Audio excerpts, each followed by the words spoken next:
Hello everyone, welcome back to the channel. Hopefully you're doing well. As you can tell, Tony and I are sat on the same side of the table today because it is a very, very special day. We've got a special guest, our first special guest on the channel. We've got Damo, who is a close friend of ours, and he's going to go through some of his life experiences with you today around our mindset. How you going, mate? Not bad, not bad. Nice to be in front of the mic with you boys. Thank you for having me on. And it's been a while since me and you've been in front of the mic together, Paul, which people may have remembered. But yeah, very happy to be here. Very grateful. And Tones, how you going? Good. It's a good day. It's a good day. This is a good experience. I've never done it with someone else besides Paul, so this is a first. All right. So, Damo, do you want to maybe give the listeners a little bit of an intro on what you're up to and maybe why we've invited you to come along and have a chat about some stuff around our mental health and our mindset? Perfect. Look, for people that are out there and aren't aware, and there's probably a lot of listeners that are not, I do play poker semi-professionally for a living, on top of actually working a day job. I have definitely toiled with the idea over the last 4 years of maybe taking that full time. The older I get, the more I'm very content in the job that I do as well. With that provides a different sort of lifestyle than maybe most people are accustomed to. It's probably more what we're going to dive into. You know, sometimes your work hour day can be 2 hours, and sometimes your work hour day is going to be 15 to 18 hours, and then you need to back it up 6 hours later and go again. So, yeah, look, I think it is something that this podcast will help, look at. It's something that you guys often talk about, the mental health and the mental side of, your sport or your fitness or how you approach life and business. And for me, a lot of that overlaps into what I do when it comes to playing poker semi-professionally. A lot of that also comes into how I live my life now and why I play this game now, mostly because it actually impacts in my day-to-day life. It makes me a lot of a happier, vibrant person than what I used to be. So it's definitely a fun topic and something that listeners will probably get something out of, and we'll try to make it not as poker language intensive, which can be hard at times. I do like speaking, especially when you're in it and you live and breathe it, I guess. Correct. Anything you're passionate about. I know Texas Hold'em's a thing, but yeah, correct. After that's it for me. And I'll try to make sure that when we speak about the stuff that comes up, which I think that the boys have some stuff prepared that they want to ask me, that I'll try and either explain it how I would, and then change the language and make it a little bit more user friendly, or I'll try and not dumb it down in a way, but try and make it more digestible for you guys that are listening as well. It's interesting because I grew up with Damo, and in 23 odd years, give or take, from primary school to high school and now after, and it was always with sport and whatever else, and always thought he was going to be playing cricket somewhere around the world. But I guess poker's second to a degree. Talk to me about a specific point where you realised poker was something that you either wanted to pursue as a career or a point where you found a love for it? Look, I think the point where you find a love for it's a lot different to the point where you go, okay, I want to treat it more as I wouldn't say career is the best word, because unless you get to that high limit, high stakes, and you're a consistent winner where you probably can grind out a living, I'm probably not that far off that point, but at the moment I wanted to take it on as a hobby. I was 16. We had our friendship group that, Paul, you were part of. And one of the boys' dads worked at the local poker room here in Adelaide, which was pretty cool. It was a dealer. And he introduced us to the game. We used to do stuff every Saturday night. And it's for $2, everyone buys in, learn the game, play for a year, accumulate the prize pool, and then X amount of points, you take that home. It was good fun with the boys. When you're 16, you're always looking for some stuff to do, and probably speaks to, most people when they're 16, 17, 18, 19, want to go out clubbing and partying, where I'm very lucky in my friendship group. It's been all about sitting at home, watching sport, doing stuff together, which has been good. So at that point, it was a very fun hobby. And then when you turn 18, as everyone does here in Adelaide, you go down to the local casino when you turn 18 once. Either your parents bring you, or you go with friends, and et cetera. And they have poker there, obviously. And I was like, oh, I know this game. I was relatively decent considering to what my friend's skill level was. I picked it up pretty well. I used to watch it a little bit to try and get better. And then that went well on that first day. And then a month later, I knew where obviously my friend's dad was dealing. They had tournaments on, and tournament and cash game poker is way different. There's different strategy. And I played my first tournament, stank the place up. was awful. It was like a deer on ice. And at that moment, I was like, I'll go again. And same thing happened. And then I watched a training video before their big monthly tournament. And I remember vividly watching this. I look back now at the training videos I watch now, not particularly good videos, but it implemented a strategy. And I ended up running deep and finishing 4th in that said tournament. And it was at that point I'm like, wow, this is a crazily cool hobby. You know, it's like playing chess, for instance. You know, there's so much strategy that you can implement and ways that you can play the game and ways that you can exploit other people and how they play. And I was like, I love that sort of battle, that sort of strategy. Likened it to me, you know, being an opening batsman in cricket, how you negate a really good fast opening bowler. You know, how do you can bat out your crease, bat in your crease. You can let a lot of balls go and let them bowl to you, or you can try and get on top of him early and, you know, blast through. And I liken that. It's like a bit of psychological warfare sort of way or way of thinking. In terms of when I started wanting to take it as a career, I took a step away from poker after a while, a bit. Life gets busy, you know, I was doing other things at the time. And then I came back to it again and started playing tournaments a lot more than what I was doing before, and started diving really deep into training videos and study and trying to become really, really good. Realised that if you're looking at it as a long-term investment and a long-term, you know, project, so to say, that a lot of the time that will pay off, but then you've got to deal with the short-term swings. You know, you have your days which aren't great, you have your days that are good. You know, the average tournament player cashes 15% of tournaments throughout they'll play in a year or a lifetime. That means you're losing about 85% of the time. You know, and that can be quite mentally challenging for a lot of people, and definitely for myself, because Paul will tell you now, when it came to sport, super competitive. Yeah, love to win, hated not losing. There's a lot of stories that you two probably could share on this podcast that would a lot of poor goalposts at Collins Reserve. Yeah, correct. Fell victim to Damo. Yeah, I like how you've likened it to opening batting as well, because I think there's a perception with poker that it's reliant on what you get, and it's like the perception there is you got to play the table for what it is too. Like, and you know, from a very broad, very uneducated perspective, you're trying to think, okay, what are the possibilities that everyone on this table has in relation to the cards that are on the table? Yeah. Obviously, the probability you can map out is a layer that I will never get to, but that's the strategy. Like, the strategy involved in poker is more than just luck. I think for people that don't understand that it's a strategy game, assume, oh, all right, you've got 2 cards in your hand, and what comes out on the table is going to dictate your moves. Whereas I think you can probably talk to, there's another layer of thought, strategy, and understanding on who you're playing and those layers. Correct. And I think you put it perfectly. You know, there's a lot of strategy involved, and I do a lot of work on the strategy side of the game, which I'm sure you've got questions that we'll touch into. But I also think you have to understand that, you know, poker is a game that does involve an element of luck, and it has to. Because if it didn't, it'd be exactly like chess. The best players in the world would just win, and the not so best players in the world would not win, and then there would be no money because bad players want to play, or, you know, players that are not as good. You know, I'm not the best in Australia or even in Adelaide, right? So, you know, I need to get lucky at some stage against the really best, right? Or else then stop me playing. The whole mental aspect that you need to do is be able to put time into your craft, really understand it, really learn it, really hone on a strategy that you think works best, and we'll touch on what those are.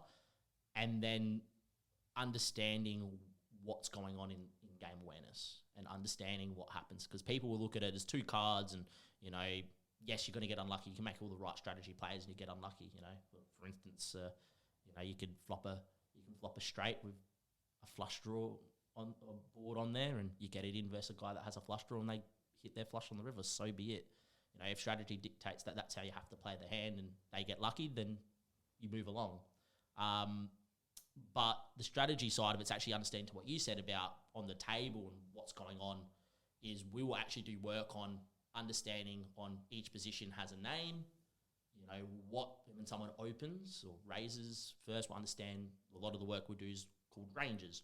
What range of hand should they have here when they do this? You know, because when you're playing at that sort of level, you're having strategies of who studied, who hasn't studied, what should the study say that their hand should be here, you know, because at the end of the day, you give them that range, you can start building your own strategy, how you play against that, and then, you know, you get your 3 cards of community, which is called a flop, and then suddenly the range changes again. You know, someone in early position, their range is going to be a lot tighter because there's more people to act where, or, you know, they'll play less hands, where in later position, someone will play more hands because, you know, there's less people to play against. And then you start building strategy on that. And then where people think it's just luck and you got 2 cards and you're playing your 2 cards, we start viewing it as in, well, we're playing the range of what they have and we'll play our range and then we'll see what the board does, who interacts with that best. And then that's what we'll play on. And that's the strategy, is you're actually trying to understand that and learn that. And then against really good players, it becomes fun because obviously we both understand and then we're trying to exploit each other or trying to get, you know, the strategical edge, which is why I love the game, on each other.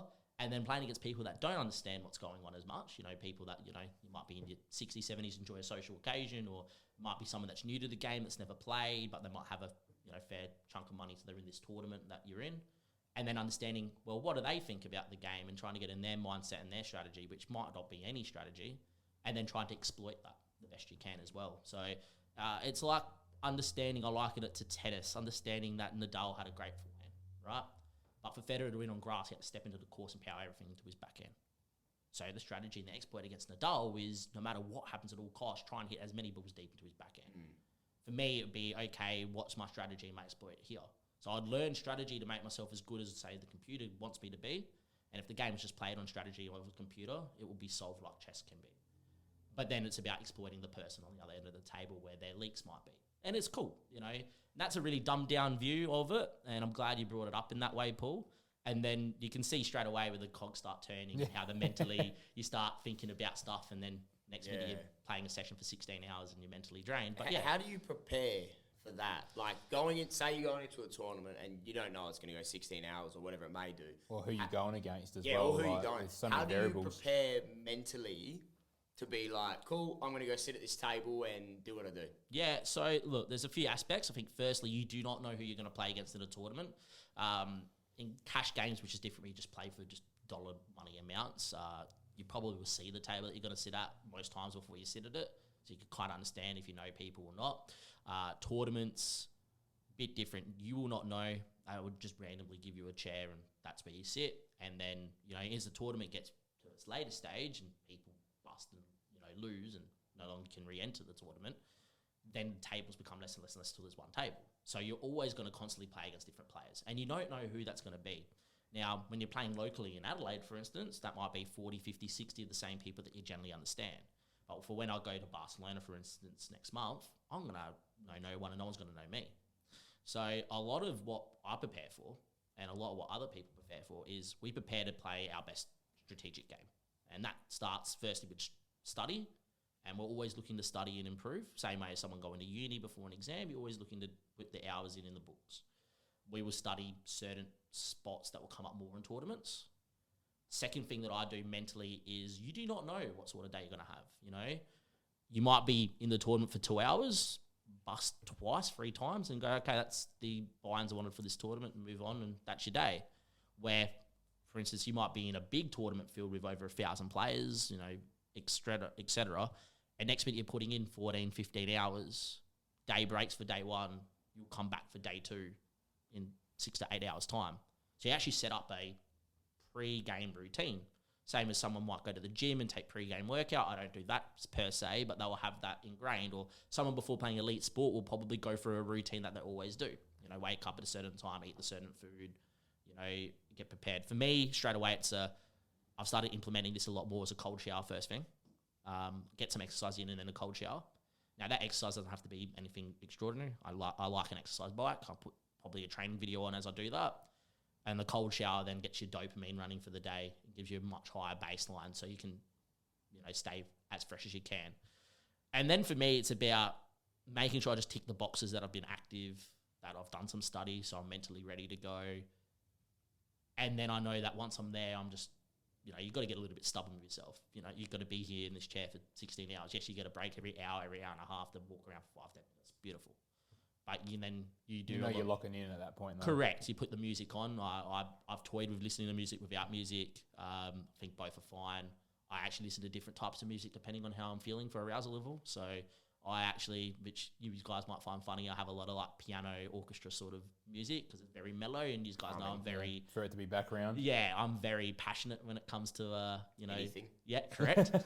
Yeah, as you guys know, I'm very passionate and very enthusiastic, so to say. So my arousal levels before you guys saw me play any sport, Paul will probably often talk about a cricket, or you would have talked about Colin Reserve. I am like too aroused, if you put it to a sports science term. Yeah, if you put it on the U curve and Yeah. you're talking about optimal under and over. Yeah. Yeah. And then that switches. Sometimes I'll be under aroused, which I think is very weird to say for myself because I'm generally not. Could be about your preparation though. You might have Correct. a crap night's sleep, or it might be day 3 and you're Correct. feeling it. So, you Yeah, can see where it and fits in. then I listen to a lot of hardstyle, and generally I will switch into hardstyle after a few hours anyway. Because it's like yet again opening the batting in cricket. Once you're comfortable, and once you're in the conditions, and once you feel like okay, I've started to lock into the Got zone, momentum. then you go, and then I put my hardstyle on because it generally just makes the brain go numb, so you're not overthinking too much because you can, and then it relies a lot on that autonomous study that you've seen that situation so many times before. You already know what you're gonna do. And then you always take your time to have a little bit of your think, and now you're in the zone. And I naturally act fairly quick, where a lot of players take a lot of time. Do you think you act quick because it's a confidence, or it's a study, or it's a just go with what your gut says? Yeah, like in that scenario where you've got X amount of time to make a decision, what prepared you for that, or what made you go, all right, well, I've got to be able to go like that, make a decision? So there's a few things in that. Firstly, when I say I act quick, I've already made my mind up. There's such thing called timing tells, where people will look at you like a non-study player, act really quick when they got a hand, take a lot of time when they don't, or something like that. So we play those leveling wars. But when I mean I act quick, I generally have my decision ready to go pretty much straight away. And the first decision is usually your best decision. So then I generally will then go, okay, that's what I'm going to go with. Unless I have any other reason strategy-wise to opt differently. The reason why, or how I how I think about the strategy in that moment is a lot of the situations that you'll see would happen a million times in your study that you've already seen, right? Or very close to. So you study, when people think, oh, you're studying this type of hand, I'm actually studying different spots. Yeah. Spots of situations that arise so often. So some spots are easier than others, and I'm not saying sometimes you do need to take some time. Some spots where it's later in the tournament, lots of money on the line, every decision's got financial implications, you're probably taking more time there because there's a lot more to factor in. There's a lot more mathematical calculations you've got to think of pretty quick. And my math's not like elite, but it's good enough to get the job done, to put you in a rough ballpark, which is what you need. And then it's about using all the information that you've seen in your study to make that decision. And, decision, when I mean quick, it could be just folding a hand. You already know what you're going to do because you've studied the range. And then other decisions have a little bit more complexity. Maybe you've been raised a really big amount, without going into too much lingo. And then you've got to think about your hand slightly different. Or they do something that's a bit different than what you were expecting. Then you've got to take a little bit more time and understand. But a lot of decision making comes down to the work you've done beforehand. A lot of times people prepare for exams. When you say beforehand, you mean the study and the prep pre-game? Yeah, pre-game. Not even that morning. That's the study you've been putting in for the last month, week, year, all the situations. And you're constantly looking to improve. The player I am now is a lot different to the player I was when I was 18 or 20 or 6 months ago, because you've seen so many situations. And once you've been in that situation so much, like an elite professional athlete, Usain Bolt, probably when he first started running, didn't know how to run, right? As in a sprinting sort of style. Now, being the world champion that he is, he's probably seen it, knows what to do, his preparation, knows what he has to do, knows how to get his start going, knows what strides he needs to hit, knows where he needs to be in his lane to go and drop a 9.6, right? Yeah. It's the same for us. It's not like that study that morning is going to dictate what you do. The study you put in that morning is probably going to be more relative to the situation you think you're going to be in a lot. And I'll liken it to making a big final table where you're coming back for a day 3. But you know what your chip stack is compared to everyone else. So if I know You've got actual tangibles to consider correct. at that point too. If I know I'm short stacked, I will then go that morning with my morning coffee, which I try to actually not have coffee, which I'll touch on maybe later. I'll do that study that morning. Now, that study is all well and good and that's fresh in your mind. It's great. But a lot of what you're going to do when you're not thinking about it, you're working on topics, is going to come from the study that you've seen the month, the week, the year before, and the situations you've been in. Would you say that's regimented into like a training, like a basketball player used Michael Jordan, practice the same shot how many times, whatever? Do you think that training is come day 3? Because obviously day 3 is now a totally different beast from day 1. Correct. Probably even day 2. Day 3 is you're tired, you're fatigued, it's go home or win or you're go there. home. Like, win or go home, right? Like final series now. Yeah. That there is obviously a different mindset and a different beast that you got to play. Is the preparation different, or is it just is it a mindset thing because you're fighting fatigue and you're fighting this and you're fighting that? Depends a little bit. It depends on how you're feeling as well, and that's why I liken to the coffee. And I'm starting to experiment this with a little bit more. I used to drink 6-7 cups of coffee a day, right? Whoa. Yeah, lots, too much. I now have come down to 1, maybe 2, which is great, and always 90 minutes after you wake up or more. The reason why is the moment you have a substance like that, say you have that on day 1, it's not going to hit the same on day 3. You're going to need more, and then you're going to fall off a cliff. So for me, I'll purposely make sure that I'm preparing myself that in day 1 of a tournament, I'm not having really any caffeine intake or anything like that, minimal. Yeah. So that on day 3, if I need to have caffeine intake, then that will help me with that situation. In terms of the preparation outside of that too, a lot of the preparation actually comes down to you've already done the work. The study's only half an hour maybe here or there. A lot of it comes down to mental stuff. You know, I do a little bit of mindset meditation. I do mainly anxiety mindset meditation because my mind generally runs wild, which is probably seen in many sporting stories where my mind's gone, bunter. But and a lot of that's just letting go of what's been or what's happened, and then being able to really come back to present. And once you're in that sort of state and that sort of flow, that's what you generally do. Now, being that I'm not professional, that might be, we're day 3 of a series that's been running for 15 days. So I might have been played 13 days of poker before this, and we're on day 3, right, of this tournament.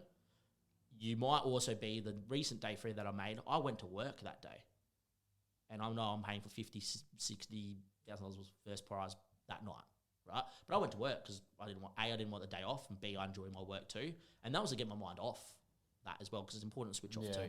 And then an hour and a half before, or an hour before, I would leave there to go in, and straight away it's the same things. I had a cold shower at work, mindset meditation when I got in my car spot and just spent a few minutes in the car really preparing, getting some little bit of exercise. I made sure that when I got there, even though I parked close to the venue, I'd actually walk around the Outlet CBD before going in there to make sure that the blood got flowing, even though it's a small little 10-minute, 15-minute walk. And that's that point where I'm probably listening more like... You're ticking the box just to know that you've hit your routine. Correct. Yeah. So your routine's set. And it's so important to have a routine. But that's that's really impressive too, because there's people out there I'll use Michael Jordan. I love that guy. Yeah. I wanted to be him. I even wanted my hair cut like him as a kid. Yeah. He was bold. Anyway, he needed to have his regimented routine so down-packed that it was almost insane, to the point where one story in particular, because I read his PT's book and it's absolutely phenomenal, his PT had to take him his shoes because he forgot them, right? So his routine was out of whack, right? His PT thought, I'm going to do the right thing and lace his shoes up for him, give him the box so that he could just ready to go, run on court. He gave MJ the shoes. MJ told him, unlace them, put them back in the box, go out the door, come back in and give me those shoes. Because he had to lace his own shoes in a certain way before every game. So, I think that is awesome. Keeping your routine, but being adaptive with that's your the key. circumstance. Not feeling like... That's a really positive mindset thing, because that's it's too cold to run outside. Oh, but that's all right, I'll just jump on the treadmill. You're keeping your routine, you're still going for your run, but you're just adaptive to your circumstances. It depends. And look, I definitely notice now, because I never had a routine, and probably will touch on that when you've got one of the questions that I know that's coming up. I'll definitely touch on routine. I know when I'm out of sync with a routine, because you just feel off. And sometimes it takes yourself out of being able to get to your best game, right? Second thing when it comes to the routine is I don't mind being too adaptive. It doesn't have to be too stringent, but I do get moments where, where the routine falls away and then I don't play my best as a correlation. For me, and in this game... What do you think falls away? Look, it's more that I've been playing for 7 days, over 13 days. Mental fatigue and whatever else. You might want to prioritise a little bit more sleep because you haven't slept really well. Like, I remember one in the Gold Coast where I slept an hour and we finished playing at 4 and the tournament started at 12. And I slept 1 hour because we went on break with 62 people got in the money. There was 64 people left. And I looked at the chip counts afterwards and it came out and I knew I was in 63rd. So likelihood, 61. Likelihood I might squeak into the money. And this was my biggest buy-in at the time was a 2.5K tournament. So that's a big swing if you don't make the money there, right? But the reason why I couldn't sleep is I didn't have these processes in place that long ago. I couldn't switch off. I didn't do a mental, even post game. I'll go for a walk. I'll go have a cold shower just to relax. I'll do a mental, and usually an anxiety debrief. Anxiety meditation. You guys seen the Instagram stories? I generally do that to actually just I find it easy to let go when I've spoken about it. That's good. And that's why I mainly do it. And there's some entertainment value for people. But I never had those processes. So I was a wreck. I was like thinking about all these situations, about what's going to happen tomorrow and what happens if I get dealt with this hand and I couldn't switch off and next minute don't sleep. You just go racing and thinking of scenarios. And there's a photo of me, and I remember this vividly. There's a photo of me. Now, I'm in the money at this point, and I've actually started the day really well, which, I didn't expect to because I put no routine in. I just laid in bed and was like paralyzed to do anything. But there's a photo of me making a big decision for my life that someone takes the photo and all you see is me looking up and, the eyes are like red, the bags are under the eyes. You look visibly drained. I was like one of the worst photos I've ever seen. But I have it saved on my phone to remind me my routine was different. That situation would be different. I made a bad decision in that hand too at the end of the day, right? And a decision that I could have made differently with more sleep, better routine, maybe some study in the morning. Just ticking your boxes because you're a little bit more fresh and you're a little bit more mentally there. But it was also good because you start looking at the process now and it takes away from the result too. And because everything's long term, if you keep trusting the right process in the long term, your investment is going to work out. Where if you really look at everything short term and you're not doing your processes and you're taking everything with a pinch of salt, it's a game that will consume you, chew you up, eat you out. I was just going to say, do you think it'll catch up to you real quick if you sort of just fart-ass your routines and whatever and just sort of go like, fuck it, I'm going to do this, half-ass that, whatever, maybe minimal study because I want to go to bed a bit earlier. Do you think poker's a sport where that catches up to you? It catches up to you to the stage where someone else is always working harder than yourself. And I think that's the same as any sport, right? Yeah. I also think that some people are naturally just gifted at what they do in any game, and poker's no different. And they probably don't need to work as hard. But then you got people, that I fall probably in between of all that. I'm not the most naturally gifted, but I'm also someone that, I pick up concepts pretty quick and understand what's going on because I understand the game fairly well. Where you'll have people that need to put in bulk hours of study to get their game really sharp. And you got people that will, just pick it up and know what they're doing. Yeah, correct. Would have no process, no nothing for a tournament, has been doing nothing for the last, 3 months and then be able to go flick into gear and be great. Because everybody's different. Everyone's different. For sure. What I would say is I feel like it's a game where if you're taking it at that higher level, and especially in tournaments, in tournament poker, because, only 15% of the time you're probably in the money, 85% of the time you're losing, right? And then out of that 15% of the time, most of the money's in the top 3, top 5. And that's, how good have you ever paying that 15% of your return on investment? Are you good at maximising that for the best return on investment? Because I might be in a $2,000 tournament, top 30 players get paid come 29th. And you're great, you get your, you get your $4,000, which is double your money, great. But then you're going to lose the next 85% of the time. And the really good players are able to then be able to, with the study that they've had and the process they have, be able to, no matter what the game situation is, yes, there's a little bit of luck and there has to be luck, be able to turn that return investment into a top 5 finish, top 4, top 3, win the tournament. And that's the bigger return on investment that you're looking for. Yeah, definitely.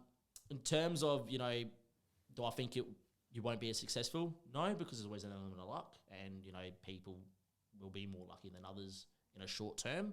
But if that's someone that's playing this game long term, 10, 20, 30 years, it will catch up to you. Yeah. And that's why every professional now will probably have a story when they were a kid and they would party before a tournament and this, that. And I remember just, being absolutely horrid because, it's not the right thing for a sport. Yeah. Correct? You partying before you go out to play for Australia, in any naming sport that you want to, cricket, soccer, tennis, the Olympics, or shooting, for instance, as well. You play target shooter like my old man was. If they didn't sleep the night before and they went out partying, got on it, they're not going to be mentally sharp or whatever. Same here. Yeah. Where it might not catch up with you now, it's a long-term game. It will probably catch up with you in the future. Of course. You used the term before, flow, Yep. right? And I want to touch on that because it's not really thrown around much with, I don't want to say amateur athletes, but like... Yeah, every day. Every day, right? So that was a good word. I've had this written down for a while now. I can relate in the sense of I've felt a flow state many times with boxing and many times with cycling. I'll never forget once on a ride, I rode 60 Ks and I got home and thought, where the fuck did those 3 hours just go? Yeah. I don't even remember. And I was in just a state, right? When you felt that in poker, has it been because you've been doing really, really well, or is it a mental clarity that you've got? Like, can you explain it, break it down in poker terms? Because I can say it like from when I've been training in boxing, like every punch works, every combo works, your eyes are in, you're locked in, you're mentally focused, you're moving well, you're untouchable, you just feel it. You're like, this is like the best state to be in. Then you could do the exact same thing tomorrow and get the shit beaten out of you and go, what did I do different? So in poker terms, is it a mental thing? Is it a I'm winning state? Or is it a combination? It's a bit of difference. So I'm going to have to explain this in a couple of different ways because I've actually done study. There is study out there on how to achieve flow state. And I'll touch on that secondly in just a second. Yep. But the first thing is in terms of what I view my flow state is I almost can feel like I'm watching myself from above when I'm really in the flow. And in terms of are you winning, it's twofold. It comes when you're winning because, look, things are going well. But it's more the situation that happen. And they're playing out how you plan them to play out or how the study that you've done plays out. So sometimes that's when you're a big stack and, you're putting people in a lot of high-pressure situations. And things keep going how the study goes. Like they should be overfolding here because there's other short stacks here and they need to preserve their tournament life. And they, that keeps happening for a while and you lock in and you go, I'm playing really well. And you keep doing things naturally. I find it more easier, which is going to sound a bit funny, to be in the flow state when I'm short stacked because all the decisions are streamlined. There's only a very few decisions you need to make. And at that day 3 final table I had not long ago, I was short stacked for that whole time. And that tournament felt like, even though I got there at 4 to start playing at 5, by the time I busted, it was about 11:30, 12, 1 in the morning. And I've been playing for the last, I think I tallied up, I played 21 hours of poker over 2 days. Jesus. Before that final table, right? But I felt like because I was in the flow, I was short on day 2 and I was short on day 3, that even though I'm not winning the chips here, I'm that locked into what's happening around me in game awareness that time flew. It was almost like watching from yourself from above. It was, and then when I busted the tournament in 5th, it's like snap back to reality. You're like back in your own body. I was like, oh, where did all that time go? Yeah. Now, that is twofold because A, it happens when you're winning, and A, it happens when you're actually really locked in a situation where your back's kind of up against it, but you're really paying attention to what exploits you can make in strategy. And you link it down to process. And this is how I achieve flow state. I think it's impossible to achieve your flow state every single day. And I think it's impossible to achieve your A game every single day. Now, for some people, it's going to be a lot different than others. They can probably achieve the A game more, or they have a better level of A game. Then or their gap between their baseline and their top's probably smaller. So Correct. It seems like it's... Yeah. And this is where I'm going to get to. So I actually have what I think is my A game, my B game, my C game, and then I don't worry about a D or an E game because if I'm anywhere below my C game, then I'll just... Yeah. Fold. It's just not with it, right? Flip the table and run. Yeah, correct.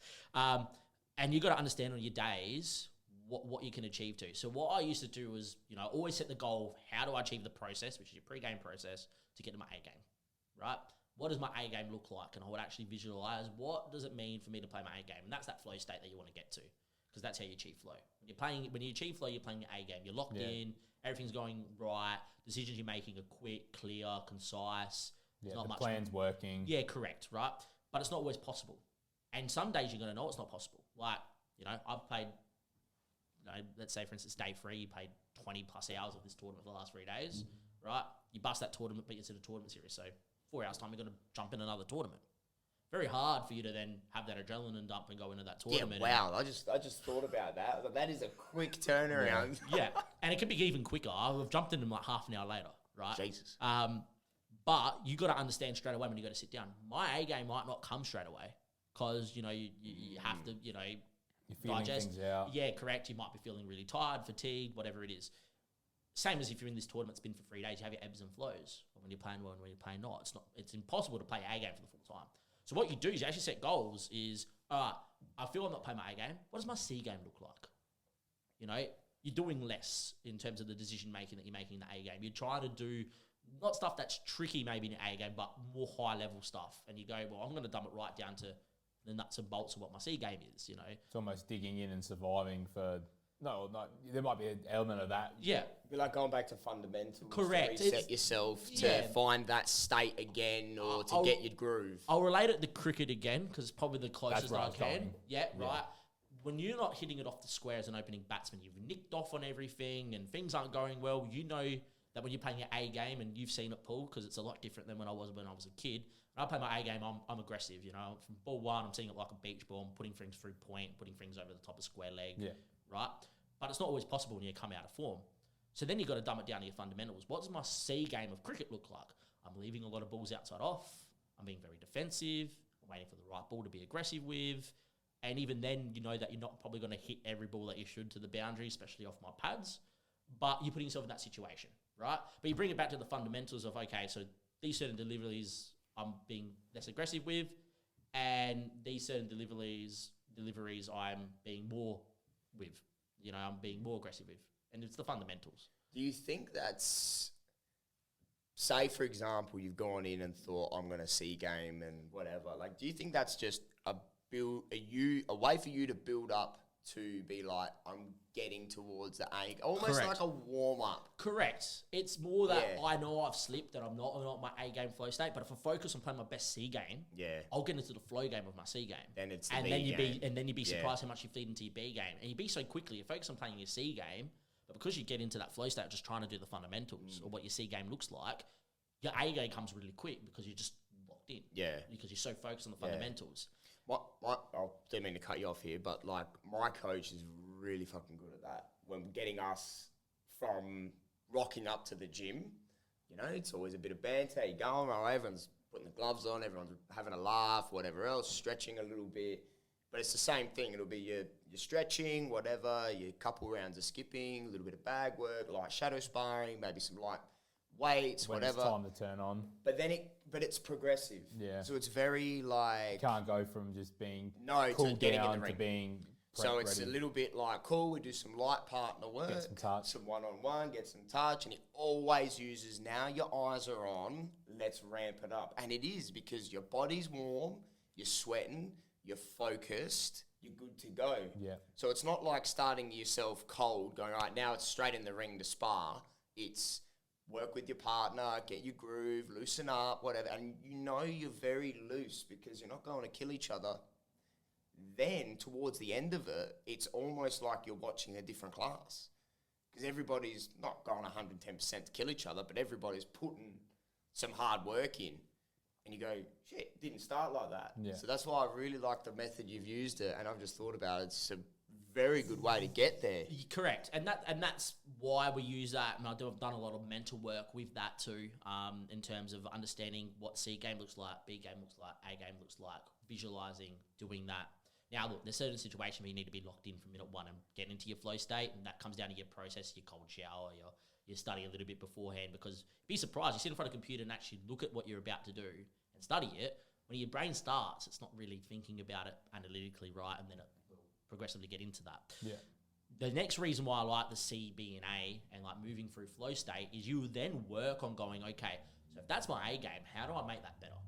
And that's the study that you focus on. It might be something that you're a little bit more, out of tune with, or you're not as good as. And you keep working on that, you implement it. And once you become pretty good at it and you can implement it on your A game, all of a sudden your A game gets better.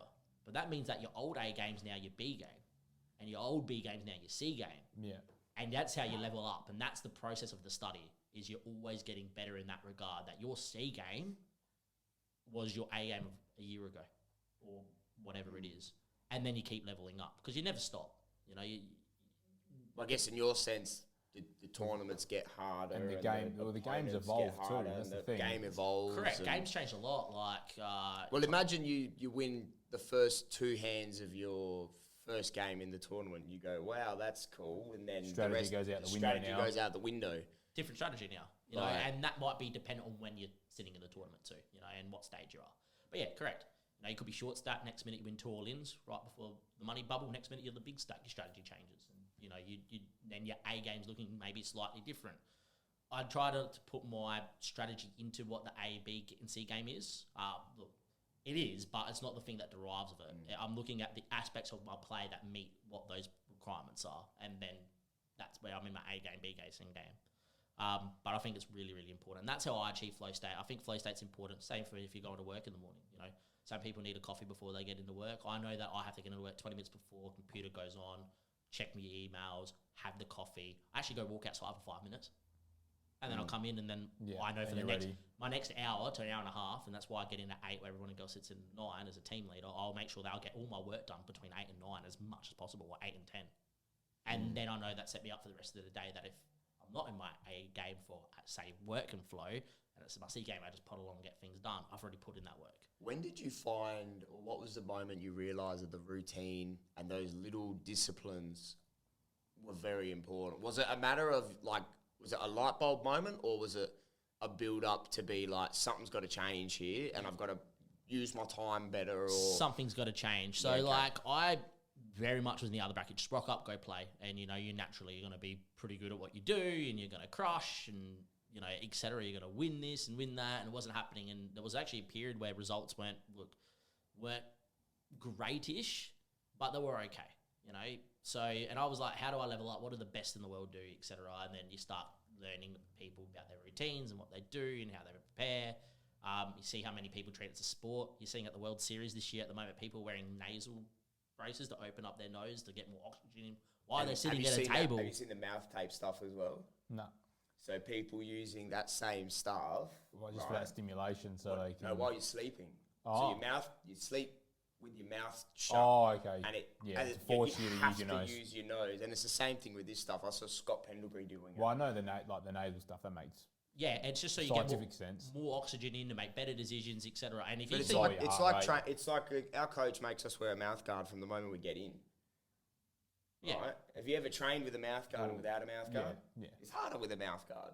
So his whole thing is, well, that if we're ever going to fight, Well, when like in you're the fighting ring, though, you're going to have a mouth guard in when you fight though. So Yes. you're actually training for the conditions. Yes. So that's a whole That's other the thing. conditioning. yeah, and like with reason why they're doing that now is to get more oxygen in, so they're making better decisions, so they can stay more mentally sharp, because they're getting more oxygen to the brain, et cetera.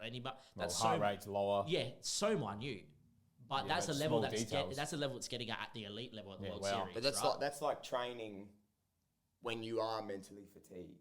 yeah. Yeah, so when you are, So when you're A lot of- clear, you're better. yeah. A lot of the study gets implemented when you're A, asleep after a long day, right? Or B, I feel like I learn most about my game is when I am dead tired of the world. How well can I play? You know? Yeah, it's When- that push. When it's 3 a.m. in the morning, you've been playing this tournament for 15 hours, you're tired. You know there's maybe about 40 minutes left in the day. This is where mistakes will creep in. How good are you being able to stay in that flow state? How good are you to understand what flow state you're in, A, B, and Yeah, C? it's like Grand Slam tennis, isn't it? Yeah, correct. Fifth set, Correct. 2 a.m, How good is- physically tired. How good are you to still look to exploit and execute your strategy? How do you do that? So Like, I how do you, like that exact example, it's 15 hours, which I don't even know how you can play poker for 15 hours, first of all. So 15 hours in, you got half an hour to an hour left, and you know it's going to finish, so you know the finish line is there. Yeah. You can see it. You know it's, like, right there. You're mentally drained, physically exhausted, probably dehydrated, like a whole array of things. How do you get to the finish line? So first thing I do is you got to be honest with yourself. And usually I go, I'm wrecked. Like if you told me I was in my hotel room in the next minute, I'll probably be lights out in bed, asleep, right? Second thing is that I do a mental, 30-second meditation. I'll pick a spot and I'll just stare at it. And just, you go blank, you focus on your breathing. I do a few breathing exercises where you're going a lot through the nose, a little bit out for the mouth. You go, 1, 2 big ones in, small one out. So you get a little bit more oxygen intake that way. And you'd be surprised how mentally refreshing that can be, and then next minute, you start focusing on doing that, focusing on your breathing. You're now putting the process in of how to stay alert. And you got to understand you're not your most alert there. But you also got to understand that throughout the day, you have to have moments where you aren't paying 100% concentration just to keep your mental focus around for that moment. So it's a combination of all that. At that point there, usually it's like 1, 2 in the morning. So, the local barista that probably works at the bar, there's probably closed up for the night, etc. So you can't get a coffee at that stage, and you don't want one because you want to be able to sleep. Then it's about you just making sure you're staying hydrated, water intake. And then it's just, for me, I more will then, even though I'm not trying to concentrate, I try to stay up with what's going on the table in terms of action.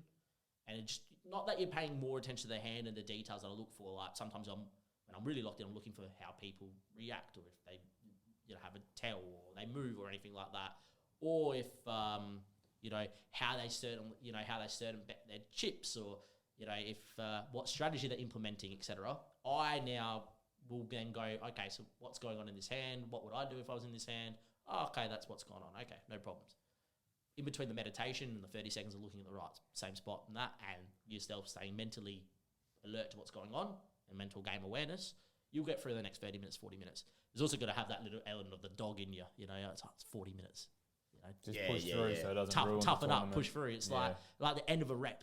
You got a few reps left to go. Your arms are burning with whatever you're working on, or your legs are if you're doing, leg press. Yeah. Just got to get it done, don't you, at the end of the day? And it's got to be a little bit of element of how badly do you want it. Yeah. And it's got to be also, if you take it as a long-term thing, your return of investment's got to matter a lot in that situation. Do you train for that? I don't train to be hard to replicate that. Yeah, I know it'd be hard, but is there something that you would say, and it doesn't have to be poker related, like is it to go to the gym to push that hard to try and replicate, like this is the last thing, and you just, to get yourself in that mindset? You know what you train discipline. Yeah.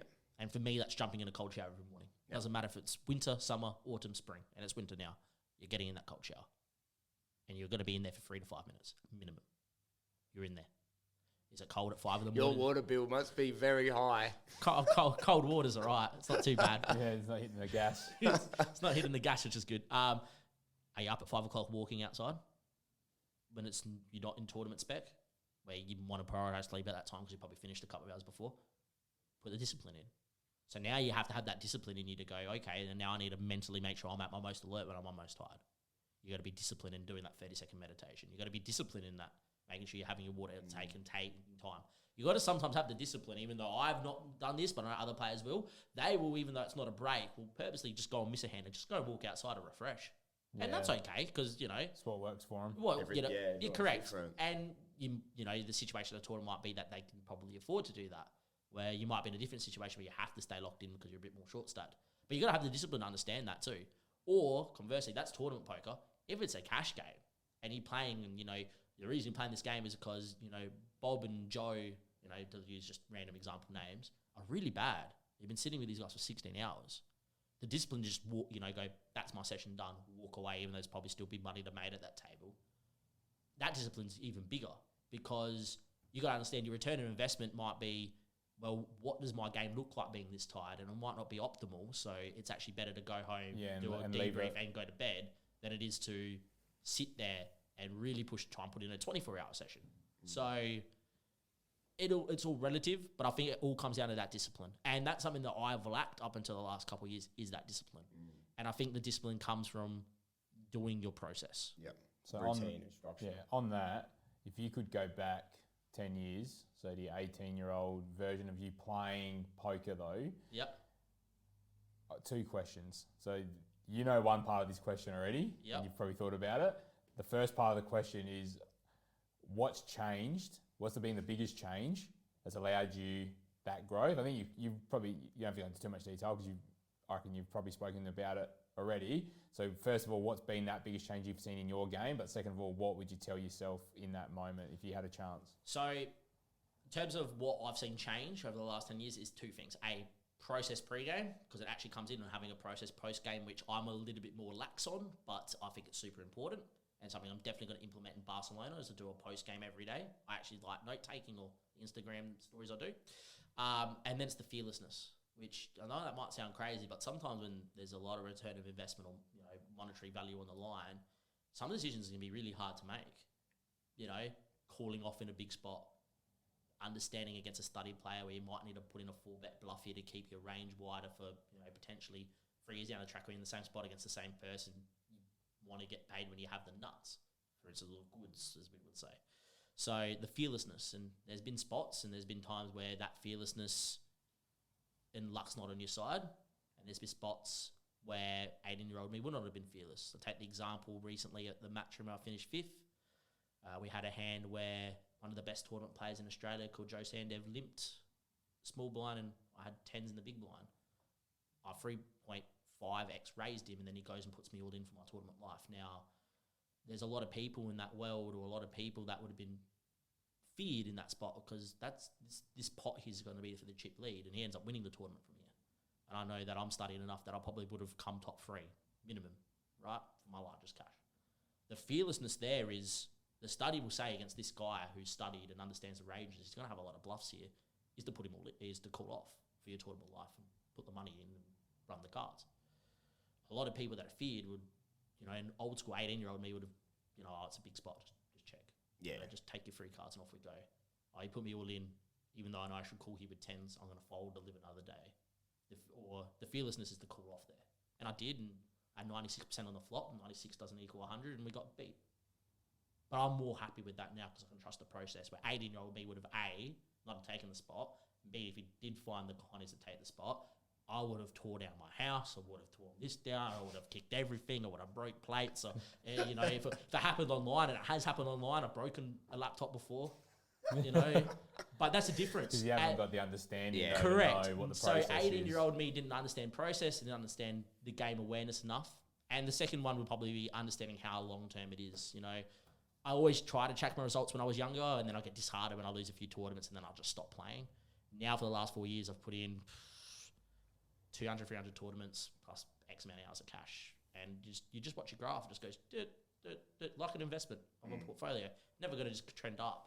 It just goes down and up, and you hope that the long linear line of that curve or of that graph is upwards. trending upwards. And understand that it will go downwards.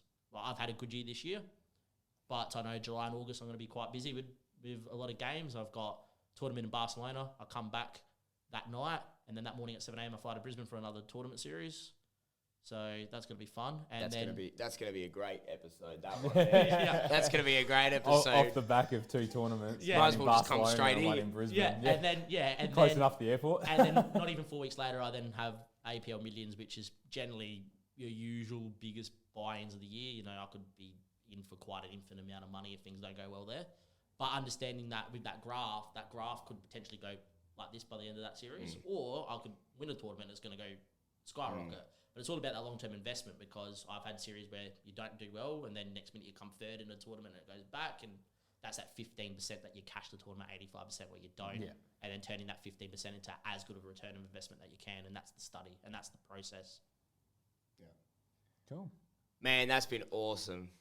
There is so much more we can dive into.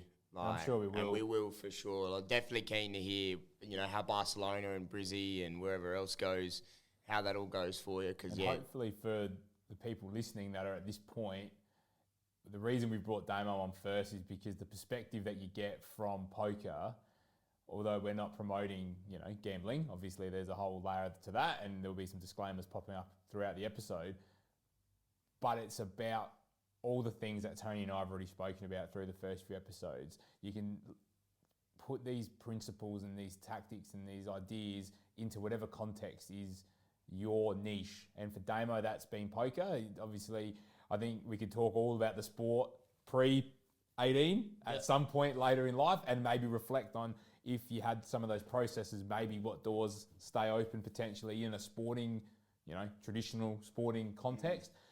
That's what we're hoping comes through out of this episode, is that regardless if it's the discipline or if it's about flow or if it's about routine, doesn't matter what the interest that anyone's got, if you actually apply any of those principles to anything, for us it's YouTube. If we're consistent and we turn up and we're doing this, then you'll see that growth. So I think that's the key message that we're hoping that comes through, and we're grateful for your time today as well. Last thing I would say, it's the lifestyle change that makes me most happy where I am in my life now, because of the discipline and the flow. You can take that into work, take it into your relationships, take it into your friendships. You can take it into anything. You can take discipline, flow, process into absolutely anything that you can do. So I'm very grateful, and that's how it should be viewed. It shouldn't be viewed as a disclaimer to do this, because I don't think I would recommend that to anyone. But it's a disclaimer that if you can live your life in that sort of way, makes life a lot better place to live. Yeah, that's awesome. I'm going to ask you one question. Without knowing who we have on next, so not me and Paul, but the next guest, ask them something. And it can be anything. Ask a question. Leave a question for them and they have to answer it. What's made you change your process to the process you use today? Oh, that's a good one. Yeah, I love That's that. a good one. That's a good one. All right. Where can people find you, Damo, as well? Damo, plug. Damo_23, and that's with 2 M's. So that's D for Delta, A for Alpha, double M for Mike, O for Oscar, _23, and that's on Instagram. I do Instagram stories and hand breakdowns, which are probably a bit too in-depth for the most average viewer, but a lot of the time you see a lot of process and lifestyle stuff about, going on those walks and those cold showers and breaking down. Very good if you can skip through a lot of the stories that I hand break down to get to the end of the day. You can probably see how tired I am, and where we do a big mental debrief and actually rank how I think the day's gone. And once you start focusing on that process, a lot better than focusing on the result. That's awesome. Thanks heaps, man. That's been fucking great. And Pleasure. If you guys have enjoyed that episode, make sure you smash that thumbs up button. Make sure you get in the comments. Let us know one big thing that you've taken away from this episode. And make sure you are hitting that subscribe button so we know that we're seeing you guys enjoy these episodes. Damo, once again, big thanks for being our first guest on the podcast as well. We'll see you guys very, very shortly for another episode of the PT Fitness and Mindset podcast.